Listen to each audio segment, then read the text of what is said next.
time. And today we're going to be talking about 7 listing strategies to build your pipeline in 2024. So welcome on, Diego. Thank you for having me, Ben. Thanks for everybody logging in as well. Let's get into it. Perfect. Yeah, I was gonna say, usually we do an intro with you, Diego, but you've been on 4 webinars in the last bloody 12 months. I think most people know a bit about you, your background, your story, how you kind of got started. So I think you're right. Let's just dive straight into it. Let's dive straight into 7 listing strategies to build the pipeline. If anyone's got any questions, feel free to drop them in the Q&A chat in Zoom, and we can answer them as we go. But let's dive into it. Strategy number 1, Diego. You said to me, suburb reports, and I see these all over my social media, whether I go on LinkedIn or Instagram, I see you doing these social media suburb reports.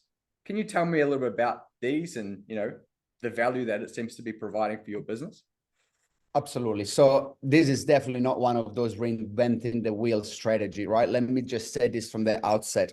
But everything I do, I try to perfection it and just make it better. Now, since the start of real estate agents, although it might have not been digitally on social media, agents know what's happening in the area and they tell the potential vendors and buyers, right? So what I do, instead of putting just the 1 or 2 or 3 for my, dedicated farm areas, every month I pick somewhere between 15 and 25 suburbs, and once a day there will be a video going out which has captions.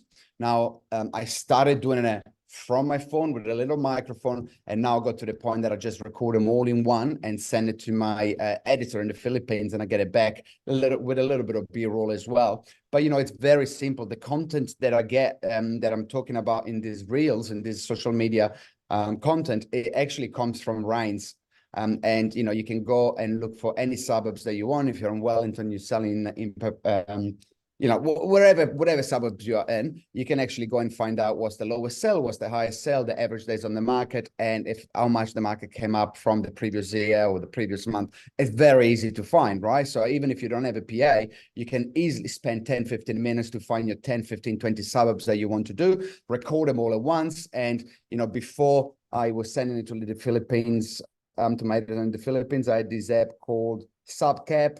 I think I paid $20. I put captions automatically, correct them ever so slightly, especially if you got an accent. But it's very effective, and that's one piece of content for all of your social media every day. Because we always talk about how important it is to have content, right? So how about one part of it? It's talking about the suburbs that you specialize in. And it's normally a 15, 20-second long video. Hi, it's Diego from Harcourts. Today, I wanted to let you know what happened in Avondale last month. There was 25 sales. Volume of sales was 21 million, with the lowest sell price at 850,000 and the highest sell price at 1.3 million. Obviously, I just came up with these numbers now, but it's as simple as that. Yeah. So what type of feedback are you getting? It's because from what I gather, doing one video once a month, that's not enough. It's the consistency over time where the value becomes. That's where you start to generate people inquiring. It's the consistency over the 12 months. Would that be fair to say? It is. And I think people, agents, and this is just we're all human, right? And especially in where we're living now, that everyone wants results now, right? Everyone wants to achieve something now. The way I see it is, I'm not expecting anyone to reply, say, oh, that was amazing. I'm just putting it out there because I'm a professional that gives advice to buyers and vendors in terms of real estate. And for them, it will be useful if you live in, say, Avondale, Albany, Ponsonby, whatever area that I do the video for. If 2, 3, 5, 10 people see the video and go like, oh, that's interesting, I've done my job. And of course, you do that across 20 suburbs. There will be someone out there that looks at them and they know that you're doing on the monthly basis. So they keep their eyes out, and the next time. And as well, if you're living in one area, you're always interested in what's happening in the neighboring suburbs as well, right? So for me, I'm not expecting anything but my brand to expand and grow just by giving information, right? So give. At some stage, somebody's going to ask for something more, and then you can earn the right to actually ask, by the way, would you like me to pop over and have a look at your house? But this is not done for any return on ROI. There's no return on investments on this. It's just brand awareness and growing the brand itself. And it makes probably those conversations when you do meet someone in person, it makes those conversations a lot easier. I think you said the last time on the webinar that, you know, they said, oh, I've been following you on Instagram or following you on TikTok or whatever it is. And it makes those conversations so much easier. Exactly. The time that I've got a reply from this strategy, Ben, it's been, oh, wow, that's, you know, that's a low sale, or that's an amazing, so it might have been a very out of the ordinary sale, right? And then you can sort of, you know, obviously look at the sale and let them know, hey, that's because it was, you know, derelict, a do-up or something that had major issues or whatever there might be. So there has been circumstances that I've actually followed up because they've questioned or they've reacted to it. But most of the time, I don't go in saying, okay, I've got 20 videos, I need to get 30 reply from it and one appraisal. This is just brand awareness. It is purest. It is purest. Give information of what people want to know. Because if you live in an area and you own a house in the area, you want to know what's the lowest sale, the highest price sale, and how long it took to sell, right? At average days on the market. 100%. 100%. It makes complete sense. And I guess it kind of ties into, you know, brand awareness and building trust and positioning yourself as that expert, which kind of leads into online reviews, Google reviews, whether it's Rate My Agent reviews, Facebook. Like, can you tell us a little bit about this kind of strategy, the importance of online reviews and demonstrating that you're an active agent and getting great results? Absolutely. I'm an advocate of Rate My Agents, where I used it from the get-go, but I think equally as important, maybe not equally, but close to that, as important as that, it would be Google as well as Facebook. Now, if you are a high volume or you want to become a high volume agent, it's create a little template. I've got one that I copy paste and I send it to my vendors, ideally on the day that goes unconditional, if you got time, because that's when they're most excited. And basically just ask them, can you please put a review on this, and that? Now I use additional to Google, Rate My Agent, and Facebook, I use a company, or it's an app called Video Ask. And it's a very, very simple, effective way for me to be, and it's got a link in the template. Now, obviously, we got to make it easier, right, for your vendors. So the link in the template has got a link to the Rate My Agent email will get to them, a link to the Facebook page, a link to the Google review page, you know, they can't find you online because they won't do it. So it just has to be as they click. And then there is a link to Video Ask, which if they click the link, they have an opportunity to record a video on the phone.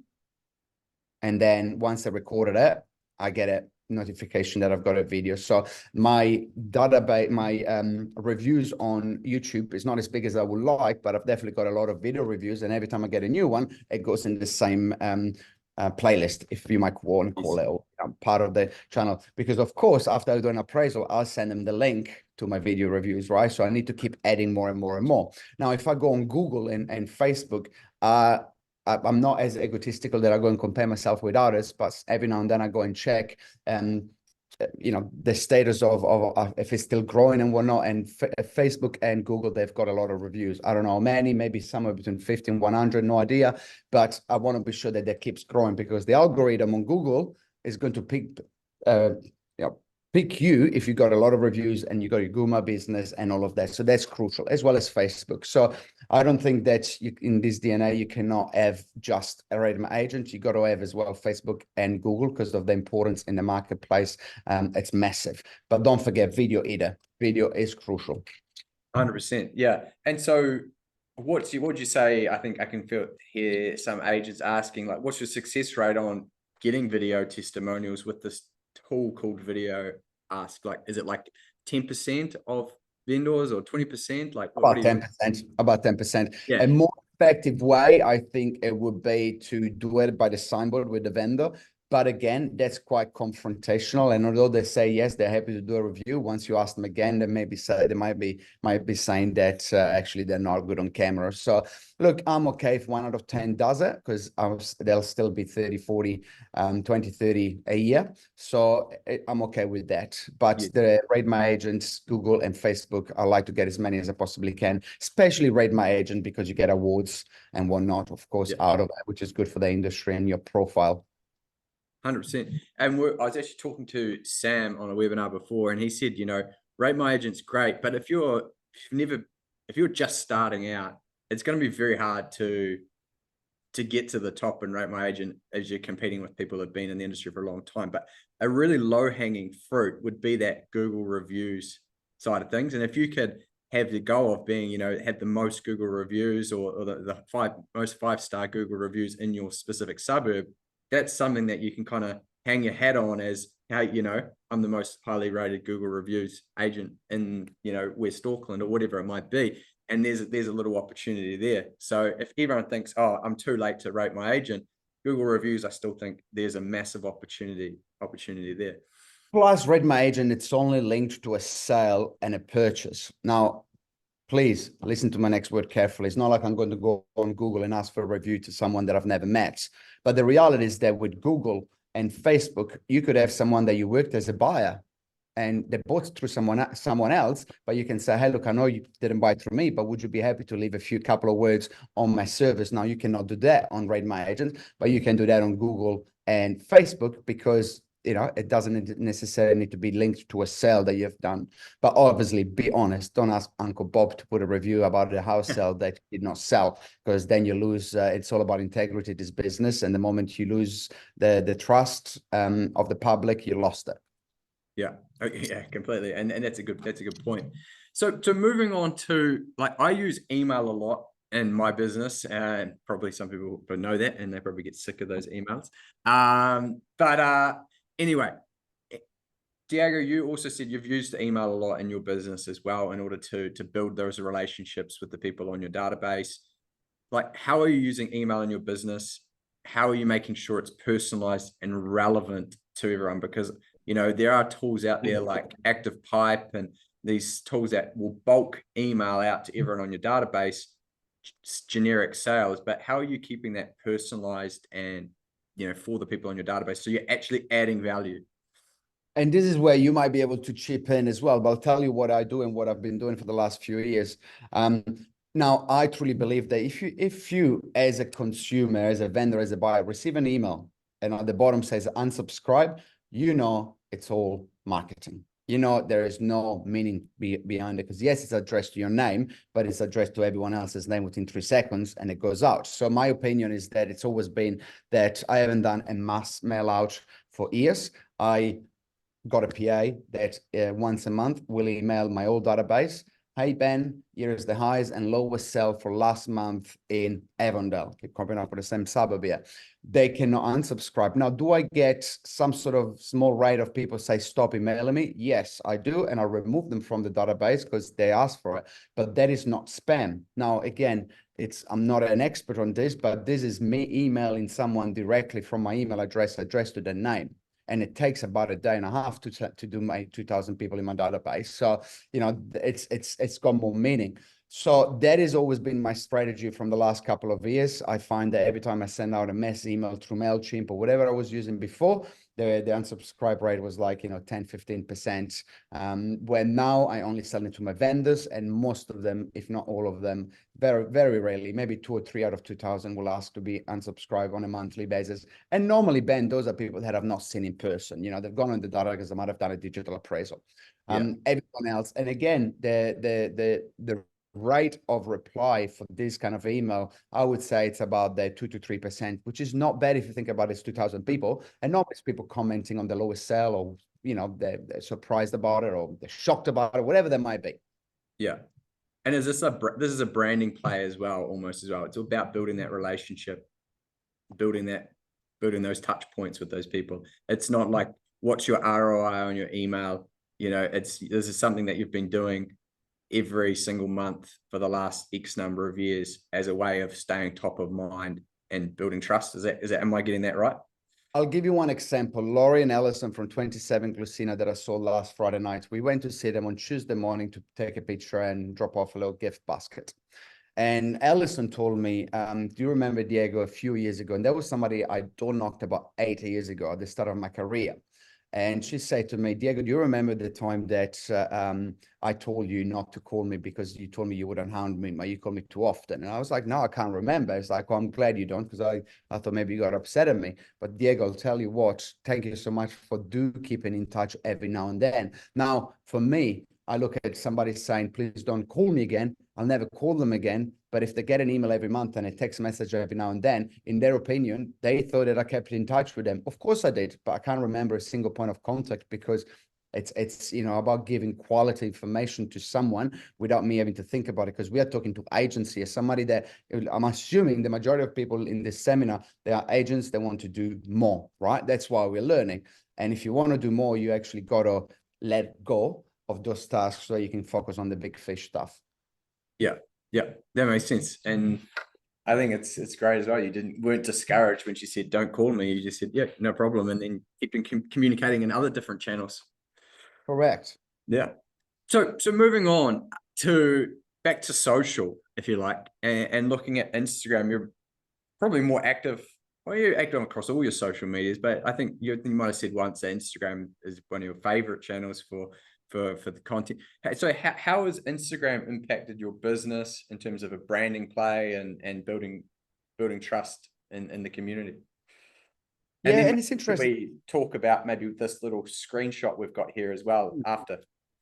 Yeah, and it's interesting that you say this because the reason why I prefer Instagram is because it is the only app that I've got on my phone. And I've got Facebook, but I don't really check it too much. I've got TikTok. I maybe checked it 5 times in the last year since when I started. I don't really use the other one personally, but I use Instagram. So I'm a true believer that when you're looking at having, for example, an Instagram account, you shouldn't have 2, one for business, one for you. You're an agent, you're a person, you're a person, you're an agent, you're a father, you're an agent, you're a husband, you're an agent. That's what you are. People want you to actually know that you are a decent bloke or a decent lady. They don't want just a shiny agent with all the shiny posts. So I've got and one advice that I was listening to Tom Penner's gym a long time ago is like, if your personal Instagram as pictures of you at a rave, at a club, drunk, well, any pictures that your parents or your grandparents will not appreciate seeing is not the content you should be going online with. Keep in mind, you got one account for the business and personal, so it's combined, right? So I've always been very mindful of that. And my posts are 75% work, 25% personal, more or less. Christmas is the other way around, right? But people want to see that you're a decent human being. Now, in terms of Instagram, there's a little hack or a little thing that you can do. Like you've seen everyone out there, you can see those screenshots. Have you had any thoughts on selling in 2023, 2024? Now, you then put a poll in and a calendar invite, sorry, not calendar invite, alarm 23 and a half hours later. The reason why is because for the next day, anyone that reply yes or no, you can see if you actually got in the inside of that particular story. Right now, guess what? Everyone that said, yes, I thought about it. What are you going to do? Send them a message. Hey, I see that you say you're thinking about selling this year. So tell me a little bit about your situation. They've answered to your question. You've earned the right to ask them a question. Yeah. Right. But the problem is that people put it up line and say, oh, this reply, and then they forget about it. And then they're gone and all the data is gone. And anyone that said yes, it's gone. Goodbye. Ciao. Sayonara. And so you got to be smart and have a little bit of just chuck it in your calendar or just put it in your alarm. But those are very effective ways for you actually to create some engagement, which the algorithm therefore as well appreciates, because it's all about the algorithm. I don't understand what an algorithm exactly does, but the more engagements you have, I understand, the more you're putting out there, they put out there your content organically. Yeah. So that just reconfirm what you're saying there. This is on Instagram stories, everyone. So when you create an Instagram story, like the photo there, you can put a poll, yes, no. Anyone who says yes will show up and you can then direct message them. So super simple. And like once you build a bit of confidence, I've done this, I think once, I can't remember if it was this, we've done a few times, but I've actually did a seminar on Instagram, was Instagram Live, and I had a bunch of questions that people sent me before and answer a few, like that kind of engagement. It's gold, because you're going to be live for half an hour answering questions that people have asked you before the time, and in your be courageous. It's trust me, the first time I was on camera, you can't see those videos anymore. They've been removed because cringeworthy. Is that how you say? Yeah. And the marketing manager's just laughing. She always corrects my English. But here's the thing. just build some confidence, because eventually you'll be able to have confidence behind you that you can do something like an Instagram live question and answer, right? That's what you got to sort of think about. What is your next step in terms of social media? We talk about posting and all of this little engagement. That is brilliant, but take it to the next level and be mindful of that. Yeah, I think everyone needs to take everything to the next level, because I've seen what's going on, like with the agents in Australia, and you've probably noticed the videos and the content that a lot of these agents in Australia are creating now is really, really like high quality stuff. And that's going to come through to the New Zealand market as well. I think everyone's social media game is just going to keep going up a notch in New Zealand over the next, few years. So obviously you're in a good position, Diego. You've been doing that great, but agents who haven't been doing much really will need to step up their game a bit. Moving on to digital advertising, so digital lead generation. Obviously you've been doing this for probably five or so years now, Diego. What exactly is the digital advertising, and how has that helped you generate more leads into your pipeline and that type of thing? Well, I think you should answer this for me, because I pay you to do all of this. I'll tell you why though, because I've, you obviously find a partner to work with, because it's, I can cut my hair, but I go to a barber. I could probably get my own digital leads, but it's going to cost me more and waste time on things that I'm not ready with. So I've been working with you, Ben, for what, 5 years? Yeah, coming up 5 years, probably. Crazy. Yeah. And from my understanding, yes, we do lead generation on Facebook, on Google, and sometimes they come from YouTube and whatnot. But really, it goes back to number 4, engagement, content. Now, you've seen, guys, on the screen, there is a little green screen. By the way, I'm just going to show you how quick it is to actually do a green screen on Instagram, because it is something that you basically just click plus, you go story, click the green thing, and then you obviously take a picture on a screenshot of something you want to talk about and put it in front of you. Now, 3 seconds, you are now in front of a picture of an article, or what I've done a couple of days ago. There was a brilliant seller that I've done. They're all brilliant, but this particular was my neighbor, and I've gone in front of the green screen talking about my neighbor's property selling and blah, blah, blah, blah, blah. Now, and with this, then you can create engagement that is over and above what everybody else does, because I don't see many green screens in New Zealand anyway. Australia, I know they do it quite a bit, but again, then you have content, then you can link it into the two, because that's what you always say. You got 2 audiences, right? The core one, well, after they've seen my videos 4, 5, 6 times, whatever the parameters, then they go into the warm one, and then you target the warm ones. Now, that's as far as I can explain this in my not knowledge of digital media, because I thought I knew a few things, but really you don't once you realize the depth. And then you basically chuck some money at promoting lead generation to the people that already are your fans. And I could say fans, they're not fans, but people that follow you. I think just to simplify this, I think the reason why Diego's digital ad campaigns are so successful is because you're not only running just ads that say, would you like a digital appraisal? You're creating all of this content and video content that's positioning yourself as that local expert. And then everyone who watches that content is then seeing your digital ads, and they already feel like they know you. They already feel like they trust you. They already see you as an expert. And that's why your cost per lead is so much lower than other agents who all they do is run static image lead gen ads. If you're willing to put in the work on create the content, then you're going to benefit with a lower cost per lead down the track. It's just creating the content is the hard part and is a barrier for a lot of agents. But if you can get past that, you're going to generate a lot more leads at a lower cost. So that's just my 2 cents on it there as well. I can't agree more. So moving on to basically, I think you call it real estate 101. I think that's what last time when we were talking, you said real estate 101, which is every day, hey, it's just listed, just sold, anniversary. These are calls. Tell me about this. I know most agents have heard of this, but you've got a team.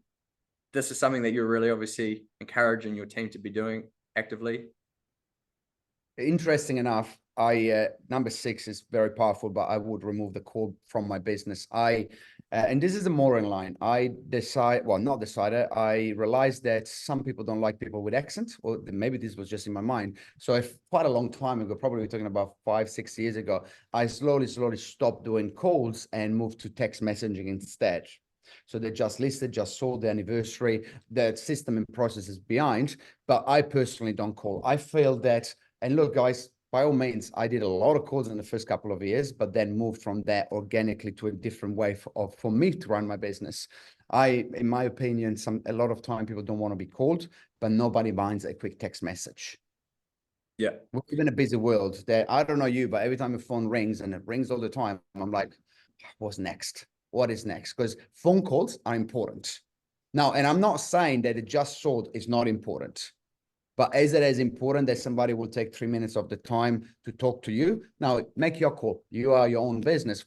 For me, I always felt for them to receive a text message. And we talked about it last time. I showed you a screenshot of like somebody that I messaged 20, 30 times about something that sold, something that listed. Not a single reply. That is success in my book because they keep getting information from me. The only time that you can call it a failure is when you send them a text and the second you stop texting me. No problem, Mark. I appreciate that. I wish you all the best. But yes, it's what you do with it, right? Can we just, like, we've never talked about this on the on a training before, but the anniversary calls, how are you, like, it's so simple, but so many agents make a mistake. And I think it comes down to, perhaps, correct me if I'm wrong, but just not diarizing and putting that in their systems and processes so they can remember to send that person a message. So what are you doing in your business to make sure that everyone is getting a nice message on their anniversary? And, what things are you doing around that, and how are they being received? Well, actually, you got to take a one-step level again from there, right? Text message on the day. Hey, Mark, congratulations. It's been seven years at the property. Yeah, all good. But, they might get that from another agent as well. Because out of the, I've got about 2,000 people in my pure database of potential vendors. And I would say that 80% of them, I didn't sell the house. Or maybe less, I don't know. So, by the agents already thinking, yeah, but that wasn't my sell. It does not matter. Most likely that agent will not do anything about it. But okay, how can you take it one step up? How can you actually, instead of just sending a text message, you can have 3 or 4 point of contacts. For example, a week before, just send them a generic appraisal about the property with the lines, with a couple of words saying, hey, I know you're not looking to sell. Next week is going to be 7 years of the property. Here's some recent sales just to give you an idea what the market is doing today. Have a great day. Post it 1 week before, gets in the mail on the day of the anniversary. Text message, congratulations, 7 years at the property. 13, just drop them a bottle of Prosecco or a box of chocolate at the door. Now, that is 10 out of 10, everything what you can do about that. And it's 3 point of contact minimum for every person that you got in your database.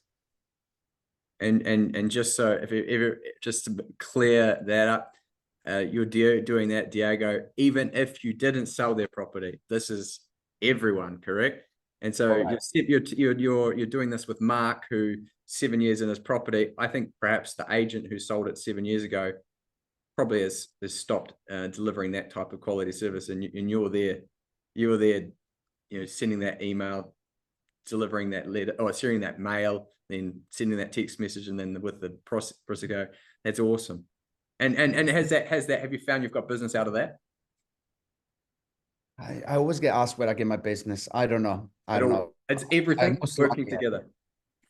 I most likely have. I remember someone, and the reason why I say Prosecco or chocolate, because if they're a Muslim family, don't drop a bottle of Prosecco, because once I've got asked to come and pick it up because they don't like alcohol. So, and you can see from the names if there is a potential, and just play safe, drop off a box of chocolate. But, I can't remember anyone on top of my head that said, I'm going to, thank you, I listed because of that. But definitely it's come in the conversation, or people actually taking the moment to text me, say, hey, thank you so much. I can't believe time flies so fast. That happens quite often. But I can't recall anyone that said, because of you, today, send me that, I'm going to list tomorrow.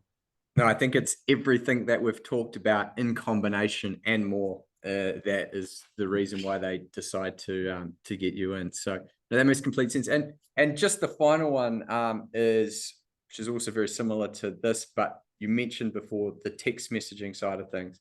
Now, Diego, are you in a position to share the screen or not? Yeah, Not? I can do Yeah. it.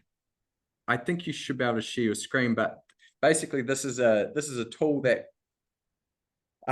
was built and actually originated kind of from you actually, Diego, didn't it? Because you were doing this all manually. And so you were doing all this more manually. I said, hey, we can do this a lot faster.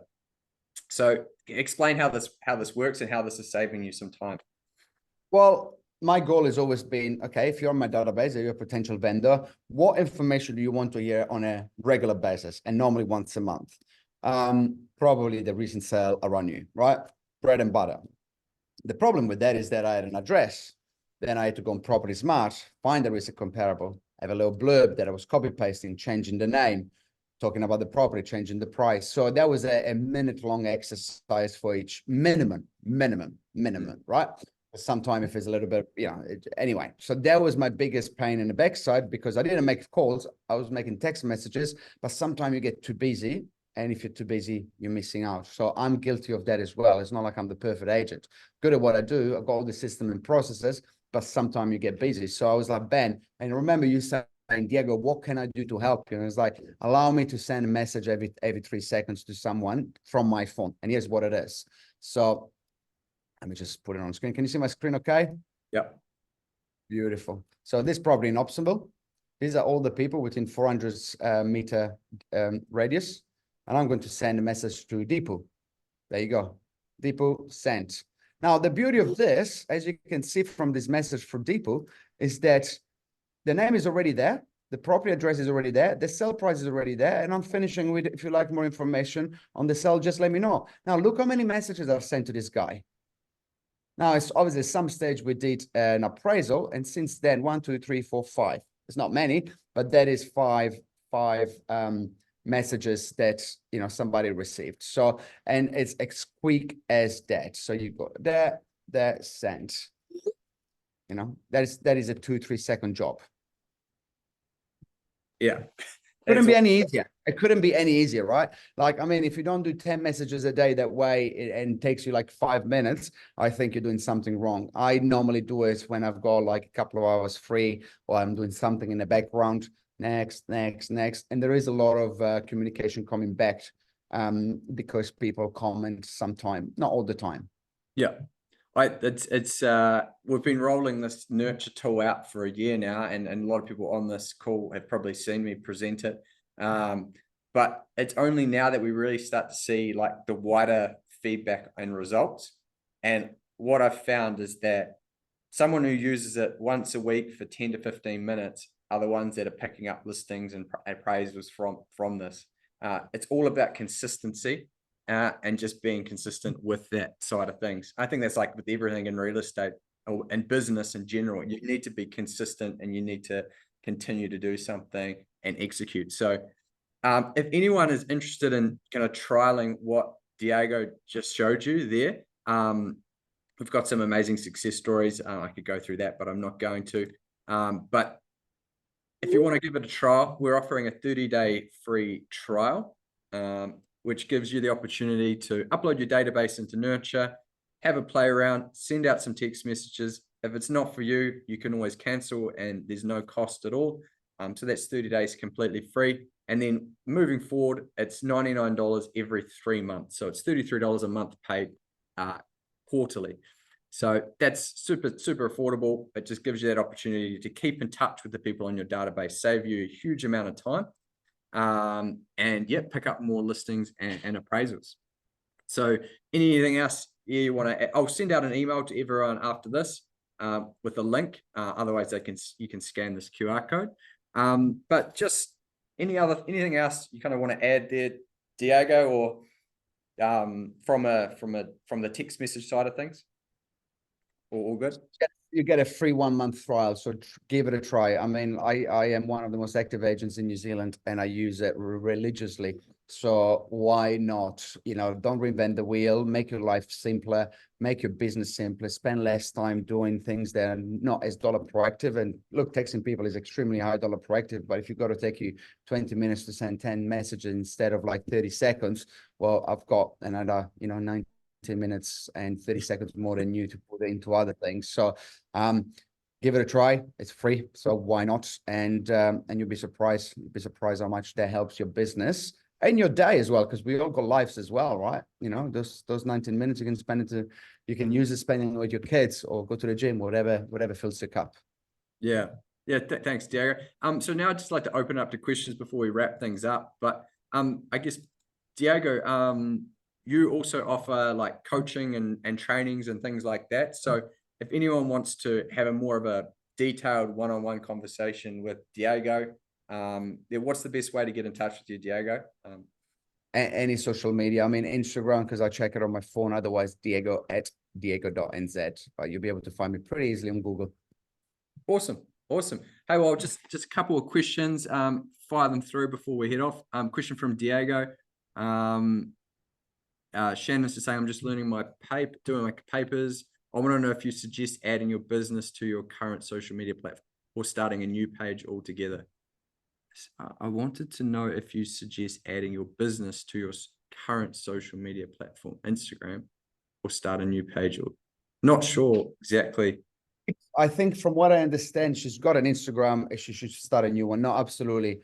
Polish the one that you've got. Delete any pictures that might not be well perceived by potential vendor or buyer, but grow on your current network. Because as a new agent, whoever and everyone that you know personally, now they're going to be a potential client, right? So absolutely, just build on what you've got. Now on Facebook, you will have a business page, because to run ads, you know, that's a little bit complicated. I don't understand it, but you got your personal one and then you got your business one, so you can run ads. But Instagram, TikTok, you know, yeah, you just got the one. Similar as LinkedIn, you just got the one. Go, yeah. And there was a question before from Michelle, which is, how do you grow your audience on Instagram? I can chip in there and then you can go on and continue, Diego. But I think the reason you're growing on Instagram is you're creating content regularly and consistently, and you're creating content that adds value that people want to engage with. So if you're creating, if only Diego was posting just listed, just sold, and just image posts, he wouldn't be growing his following. But it's about creating content that's actually meaningful and adds value. And that's how you grow your audience on Instagram.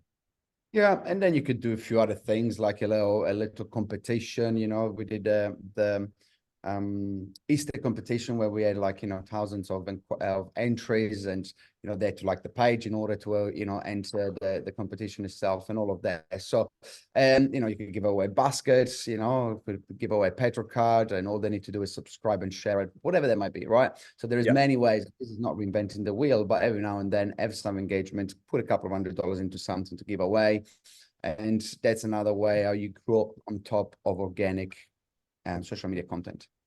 Yeah, that makes complete sense. And I just want to wrap things up, because I know you're busy, Diego, but there's just one extra question. And we did talk about it on our last webinar, but maybe super quickly, just for Shan, I know she's really keen. She said, as a new agent, what's the best door knocking strategy? I know we spoke about it. If you could maybe wrap something up in like 1 minute for Shan here on what was your daily routine back in the day when you were door knocking, and what was your best? Find someone that is expired, as a listing expired, and there'll still probably be quite a few, because nationwide the market is just picking up now. Go and see them and offer some value. Yeah, go. You could even use nurture as your hook to get people onto the database as well, and say, hey, would you like me to keep you updated on what's selling in your area? That seems to be working quite well for agents. But anyway, thank you so much, everyone. If you want to get in touch with Diego as well, just reach out to him to do any private coaching and things like that. I'll send out this webinar recording to everyone after this, as well as a link to Nurture. But thanks so much, Diego. Thanks for your time today on Friday. Pleasure. Thanks for everyone for watching. We'll see you next time. Ciao. Thanks, guys. Cheers.